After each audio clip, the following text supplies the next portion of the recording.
What's going on, guys? Here in front of us, we've got a comparison between Klarus's XT21X, Klarus's new XT21X, and Acebeam's tried and true L30 Gen 2. So I think that these lights, I was actually really anxious to compare these two lights because, in my opinion, these are two of my favorite brands. They're both running the newer, kind of becoming more normal-ish 21700 cells. So they have increased run times. They have tremendously high maximum outputs, and I just think that it's a dogfight between these two lights.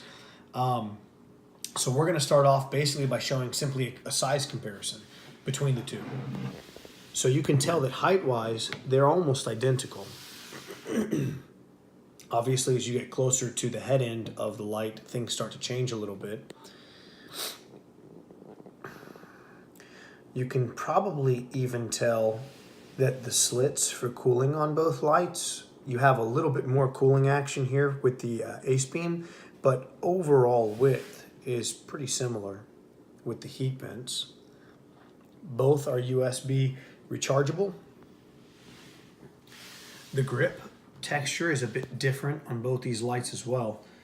You know, I kind of prefer the look, personally, of the XT21X's grip pattern, but I can tell you from personal experience for me, the L30 feels a lot more tacky to me, a lot more usable. Both these lights have side tail switches where you can activate all your modes from.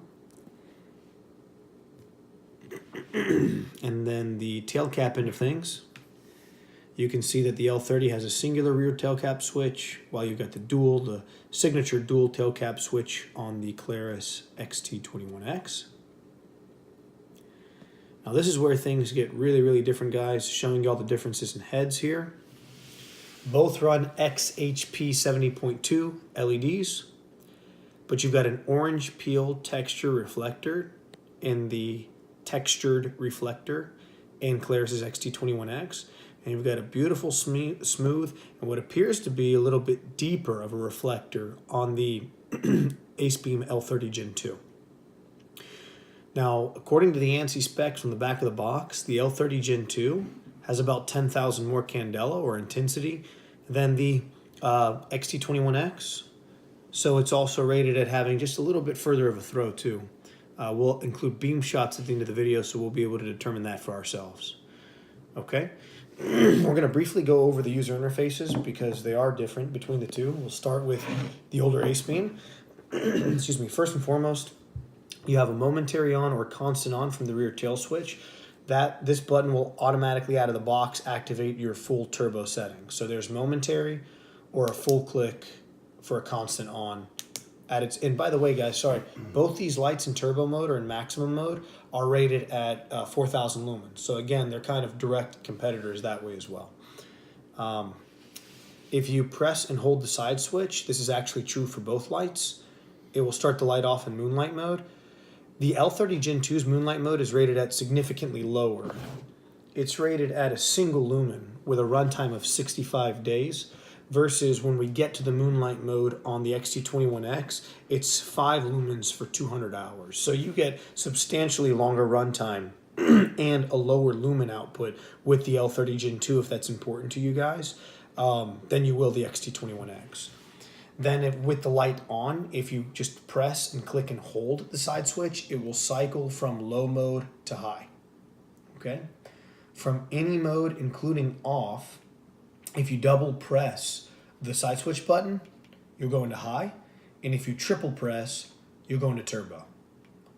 Okay? Then single press and the light is off. That's the user interface. Pretty simple. A lot of guys get used to that pretty quickly with the Acebeam. With the Klarus, it's a bit different. You have a total of 2 separate modes on the Klarus. You have a tactical mode and an outdoor mode. In the tactical mode, which is the mode that the Klarus comes pre-programmed with out of the box, the secondary mode switch on the back tail cap will take you straight into turbo. Sorry, you know what? I already switched the mode. Sorry, guys, in the previous video. So I'm in outdoor mode right now, and I'll show you how to switch to that tactical out of the box mode. We'll start with outdoor mode just because I forgot I left the light in that mode. So in outdoor mode, what would be the strobe mode out of the box is now your instant low mode. And if you click and hold long enough and release the button, it will be a constant on versus a momentary on. The cool thing that I really like about the outdoor mode is that it cycles progressively from low to high, the way you would expect any other light to do. Then if you click and hold again, it's off. The primary button, the big circular one on the back, will take you straight to maximum lumens in either mode, which is 4000, like the Acebeam. And then the side switch, like the Acebeam, if you click and hold, will put in its lowest mode, which instead of 1 lumen, like the Acebeam, is 5, with a 200-hour runtime. Now this is where things get different from the side switch. The next press, unlike the Acebeam, instead of taking me to the next highest mode, it reverse cycles. And I don't know why Klarus does that. It goes straight into turbo, and then as I continue to click, goes back down through the modes. So remember, in this outdoor setting, if I were to have used the mode switch on the rear tail cap, it would go from low to high. But the side switch goes from the lowest setting in reverse order to maximum high and then back down to low again. I don't know why it does that. To switch the Klarus into its secondary mode, which is tactical mode, which is the mode it comes with out of the box, you click both the mode button and the side switch button at the same time, and the light will flash. When you go into its tactical mode, the light will only flash once. When you go into the outdoor mode, like the light was just in, it will flash twice. Since it's only flashed once, we know that the light's back in tactical mode. So this button, which previously just immediately activated low mode, activates a high intensity strobe mode now. That's the only difference. The entire user interface, side switch and everything works the exact same way as what I showed you all before. In fact, even the tail cap, if you know, I had mentioned to y'all earlier that the tail cap in outdoor mode will actually switch from low mode to high mode. Once you're in tactical mode, it reverses that even for the tail cap. So both the side switch and the tail cap in tactical mode go from the high mode in reverse order down to low. Just a thought for both you guys. Both of you guys, I don't know why I just said that, sorry. Anyways, it's getting late. Now what I'm gonna do, I'm gonna show both lights in the pocket. Show you guys the difference here, how it looks in the pocket. Obviously the L30 has a much thicker head, so it's not as pocketable. Neither come with deep carry pocket clips, unfortunately. But here is that was the XT21X. This is the L30 Gen 2. Makes it look like I have a tumor on the side of my leg. I don't think most guys are pocketing the L30 Gen 2 or even the XT21X for that matter. If you guys want to follow me outside, we're going to get straight to the beam shots. Excuse me.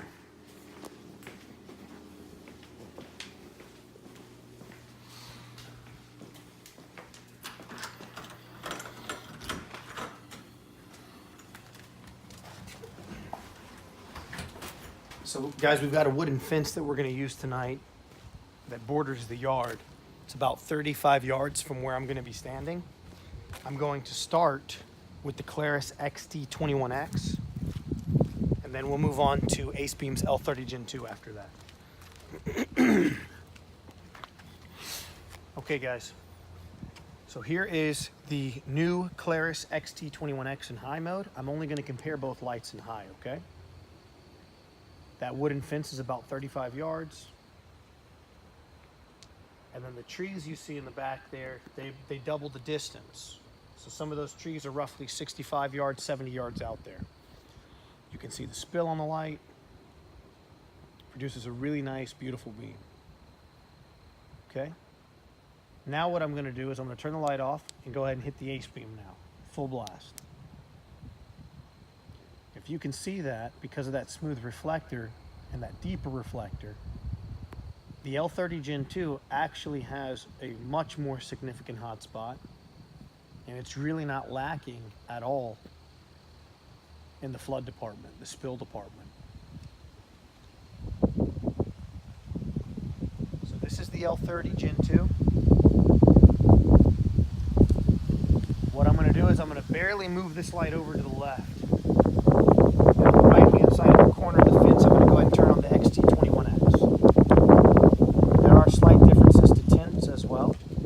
The L30 Gen 2 is a slightly cooler white light than the XT21X. So I'm going to move it. I know the camera can't always pick up with the speed, but both beams are so big at this distance that it's just going to look like the same light. So I'm just doing this out of the hopes, this is the L30 Gen 2, that you'll be able to see some kind of difference. I'm going to move both beams in now in the grass in front of me. I think that it's going to make it a lot more apparent, guys, as to the differences in the hot spots between these lights. So on the right now, this is the XT21X by Klarus. And this here is the L30 Gen 2 by Acebeam. In the grass, it's much more apparent, guys, that there is a significantly tighter hotspot and a significantly wider hotspot. Not wider, I'm sorry, whiter color tint-wise from the L30 Gen 2 than there is the XT21X. So guys, here's a quick comparison and overview of both these lights. I think that both these are kind of the heavy hitters right now in the lighting world. Both run on 21700 cells. Both max out at 4000 lumens. I hope you guys liked the video. Hope this helped you guys out in case you guys are trying to decide which one to go with. Both are good lights. Stay safe. God bless.